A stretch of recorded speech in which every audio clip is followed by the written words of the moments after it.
Everyone, welcome back my channel. সবাইকে good morning জানিয়ে একটা নতুন ব্লগ স্টার্ট করছি। আজকে হচ্ছে কি শনিবার, আর এখন বাজে ওই 7:25 মতন।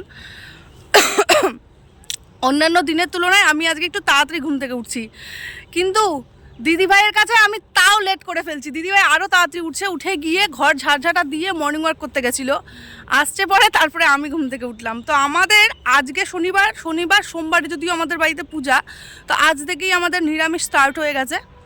আর এখানটায় আমাদের সবাই বসে রয়েছে, মানে এটা হচ্ছে কি আমাদের ক্ষেত, আর ক্ষেতের পাশটা ব্যাকগ্রাউন্ডটা দেখতে পাচ্ছ তো কি সুন্দর কুয়াশা, মানে কুয়াশায় ভরে গেছে, আবার রৌদ্রুও উঠছে। তো এই জন্যই এখানটায় এসে বসছে সবাই যে একটুখানি রৌদ্রু তাপাবে। আর এমনি রান্নাবাড়ি কিচ্ছু হয়নি আমাদের, রান্নাবাড়ি এখন গিয়ে নিয়ে যা করার করব নিরামিষ। এইখানটায় হচ্ছে কি দিদিভাই কি নিতে আসছো? খড়ি নিতে আসছে। খড়ি আমাদের তো খড়িতেই রান্না হয়, তো খড়ি নিতে আসছে। তো চলো খড়ি নিয়ে যাই, আসো। সবার খিদা পাইছে। ওই যে উপর থেকে ভাঙিয়ে নিতে লাগবে। কোন খড়ি ভাঙবা? ওই যে উপর থেকে। উমা, গাছ থেকে ভাঙিয়ে নিয়ে খড়ি নিয়ে যাবা? রান্না বাড়ি গাছ থেকে ওগুলো ভাঙছি। সবাই এসে শুধু টানাটানি করে। গাছ থেকে ভাঙলে পরে এখন তুমি যে কুয়াশা পাতা ভিজেও যাবে। আমরা যদিও খেতি বাড়ি করি, তো আমাদের সকালবেলা উঠে নিয়েই খেতে যেতে হয়। কি মানে সবজি কীরকম কি অবস্থা। তো এইদিকে আমাদের গরুর বাচ্চা দিয়েছে, গরুর একটা নতুন ঘর করা হয়েছে, বুঝছো?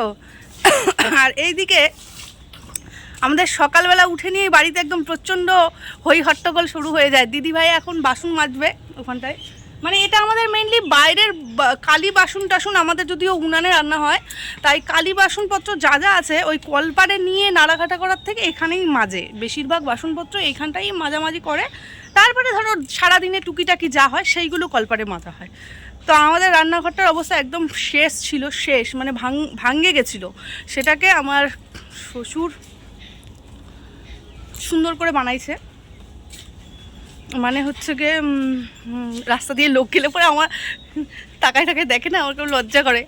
তো ওই যে এটা হচ্ছে কি শেডটা যেটা দেখতে পাচ্ছ, আমার শ্বশুর হচ্ছে কি বেড়া ভালো বাঁধতে পারে, বাঁধছে। আর এই যে দেখছো ধাড়িগুলো, মানে মাটির যে হচ্ছে গিয়ে কী বলবো এটাকে, ধাড়ি বলি আমরা, তো সেটা আমার শাশুড়ি কালকে করছে। আজকে হচ্ছে গিয়ে গুড় জাল দেবে না, কেননা দাদাভাই আজকে হচ্ছে গিয়ে রস আনেনি। ওই যে হাঁড়িগুলো দেখতে পাচ্ছ।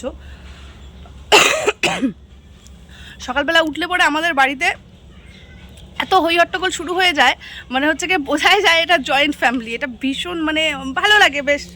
আমরা যদিও একা একা ওখানে থাকি, তো আমাদের এইখানটা আসলে পরে ওই জন্যই ভালো লাগে। তো আমি একটা মেইনলি জিনিস দেখাবো তোমাদেরকে, যে দেখো আমরা পাগলিটার অত্যাচার কী করে গোটা দিন গোটা রাত কী করে সহ্য করি। দিনে তো দিনেই সারাদিন কিচ্ছু করে না, দিনে রাতেবেলা কি করে দেখাচ্ছি। নাইমে গাড়ির চাবির লকটা খুলে এবার কিছু নিব। হ্যাঁ, আমি ভুলে গেছি, আবার এই ফ্লাক্সটা বন্ধ করে দিয়েছি। যাই এখানে এমন মানে আবার মনে চাইলো যে ফ্লাক্সটা জ্বালাই এই দিক দিয়ে যাবো অন্ধকারের মধ্যে, এমন ভাবে দাঁড়ায় আছে। ওই তখনই বেরোয় মনে হয় এখানে আসছে। না না, খাইয়ে দিয়ে গেছে। তখন দেখছিলা এখানটায় কিছু কিচ্ছু ছিল মানে লক্ষ্য করনি? না, ওই যে ভাত খাইছে, খাইয়ে দেয় না, বই আগুন তাপাইলো। ওর আগুন তাপানো বার করবো আজকে। ওকে বলো ওগুলা লেপতে। পাগলি সত্যি করেই লেপবা? সত্যি করেই লেপবা? হ্যাঁ, দেখো যে ওই উনানের ভিতরে আরেকটা বাটি ফেলাইছে। কোথায়? ওই যে খাইয়ে দেয় দুইটা বাটি। হাই রে, কিভাবে অত্যাচার করছে। এমনিতে তো দাদাভাই ভয় পাইছেই রাতেবেলা একটুখানি, তারপরে দেখো তোমরাই দেখো ওর অত্যাচার আমরা কি করে সহ্য করি। ওই যে দেখতে পাচ্ছ, ভালো করে দেখতে পাচ্ছ, ওই যে একটা বাটি, হ্যাঁ এটা ওরই বাটি। ওই যে এবার দেখতে পারবা, ও খায় এই দুটো বাটিতে। তো এই যে দেখছো ভাতগুলা, দাদাভাই রাতেবেলা ভয় পাইছে তো পাইছেই। বাবা দেখি বডি দেখাচ্ছে রে।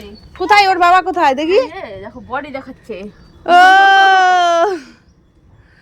দাঁড়া আছে, কান খোঁজাচ্ছে নাকি? এই যে দেখো, ওই আটকে গেছে কেন? তোর বাবা আটকে গেছে? নেটওয়ার্কের প্রবলেম, ওইদিকে যাও। আটকে গেছে কে? ওর অত্যাচারটা দেখো। ওই যে একটা বাটি দেখলা, উনানের ভিতরে এই যে একটা বাটি, এখানটাই ছিল বাটিটা মনে হয় কেউ ফেলছে না, কুকুরে এখানে ফেলে দিছে, কেননা খোলা রান্নাঘর, এখনো বেড়াগুলো ঠিকঠাক হয়নি। আগায় যাও দিদি ভাই, তাহলে পরে ভালো পাবে, নেটওয়ার্ক পাবে। আমাদের এখানে নেটওয়ার্ক পায় না, তো বন্ধুরা, যেটা আমি বলতে যাচ্ছিলাম যে আমরা কি করে ওর অত্যাচার সহ্য করি। এখানটায় দেখো, ও রাতেবেলা মানে ও যদিও একটু পাগল পাগল টাইপের, তো ও তো সারাদিন ঘুমোয় না, রাতেবেলাও ঘুমোয় না, কোনো সময়ও ঘুমোয় না। এই যে দেখো খাবার এখানে বসে বসে রাতেবেলা খাইছে দাদা ভাই। এই খাবারটাই মানে ও যখন রাতেবেলা বেরোচ্ছে তখন ওখান দিয়ে ওর তো এটা ঘরে ও থাকে। ও সারা দিন এখানটায় মানে ঘুরঘুর ঘুরঘুর করে সারা রাত একা একাই। ওর মেয়ে যদি হোস্টেল থেকে আসছে আরও বেশি একা একা মানে মেয়েকে দেখতে চায় একটুখানি। তো ও মেয়ে যদি হোস্টেল থেকে আসছে, ও কী করে বলো তো, রাত বেরাতে আগে যদিও বেরোয় তো না, মানে মেয়ে আসার পর বেশি করে বেরোয়। এটা আমরা লক্ষ্য করে দেখছি। মেয়ে যখন থাকে না তখন এতটা নয়, মেয়ে আসলে পরে তখন আরও বেশি বেশি করে। তো ও রাতেবেলা কী করছে বলো তো, ওই যে বেরোয় নিয়ে গিয়ে এখানটায় এসে খাবার খাইছে। খাবার খাওয়ার পর ওখানে একটা বাটি ঢুকাইছে ওই উনানে, এই উনানের পাড়ে বসে খাইছে। ওই যে আমাদের সরা, মানে আমরা ওটাতে পিঠা ভাজি, হ্যাঁ, ওই পিঠা ভাজার সরাটা দেখো ভাতটা দিয়ে মানে হাত দিয়ে গুটুর গুটুর করছে। সেটা হচ্ছে কি হাল করছে, মানে এটা এখন নেবে কি না আমি জানি না। কেননা ও হচ্ছে কি জানোই তো, ও কীরকম নোংরা টাইপের থাকে। ওর হাত দিয়ে মানে ধরলে টরলে ও তো নোংরা, তো ওই জন্য ওর জিনিস ধরবে কি ধরবে না আমি জানি না, আমি বলতে পারছি না। হয়তো বা মেজে ঘষে নিতেও পারে। ও বাবা, আমার ছেলে ঘুম থেকে উঠে পড়েছে। ও ঘুমোচ্ছিল। আমি তো আজকে একটু তাড়াতাড়ি ঘুম থেকে উঠে গেছি, মানে আমি আর একটু লেটেই উঠি। আর লেটে বলতে 6:30 নাগাদ উঠেছি আমি আজকে। তো ও ঘুমোচ্ছিল।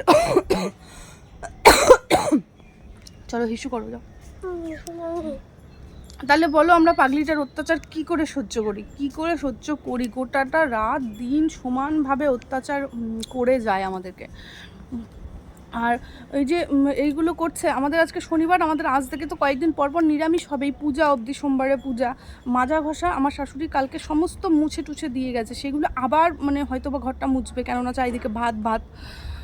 তো ওই জন্যই বলছি, দেখো যদিও ওর কোনো কর্তব্য করা আমাদের কিন্তু দায়িত্ব নয়, ওর কোনো রকম কিছু করা আমাদের দায়িত্ব নয়, ওর নিজস্ব দাদা বৌদি আছে, তবুও আমাদেরকেই সবটা করতে হয়।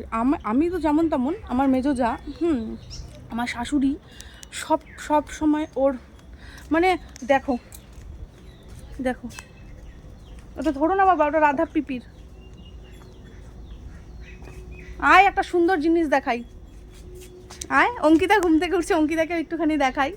দেখ, রাধাবেলা এখানে বসে বসে খাইছে। ওর বাটি একটা ওই উনানের মধ্যে, একটা এখানটায় ওপরেই ছিল, হয়তো বা কুকুর টুকুর নিয়ে এসে ফেলছে।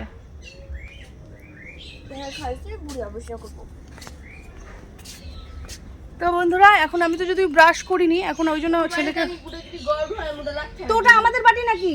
ওটা ওরই বাটি। অঙ্কিতা বলছে ওই বাটিটা যদি ঘরে ঢোকায়, ওই বাটিটা আমি লাথি দিয়ে ফেলে দেবো। তো ওটা আমাদের বাটি নয়, ওটা ওরই বাটি। কেননা দেখো, ওকে অনেক দিন আমরা দেখছি বাসনপত্র মাজতে বলছি, মাজেনি। তারপরে আমরা কলা পাতায় খেতে দিয়েছি, এমনি পাতায় খেতে দিয়েছি। কত দিয়ে পারবে তুমি বলো? কত কলা পাতা কাটবো, কত ওকে অন্য কিছুতে খেতে দেবো? তো হয় না। আর ও কালকে সন্ধ্যেবেলার দিকে একবার বেরিয়েছিল, তারপরে দাদাভাই বকা টকা দেওয়াতে আবার ঢুকে গেছে, আবার বেরিয়েছে মাঝরাত্রিতে। তো যাই হোক, এখন ব্রাশ করিনি, ছেলেকে ব্রাশ করাবো, তারপরে আবার কথা বলছি।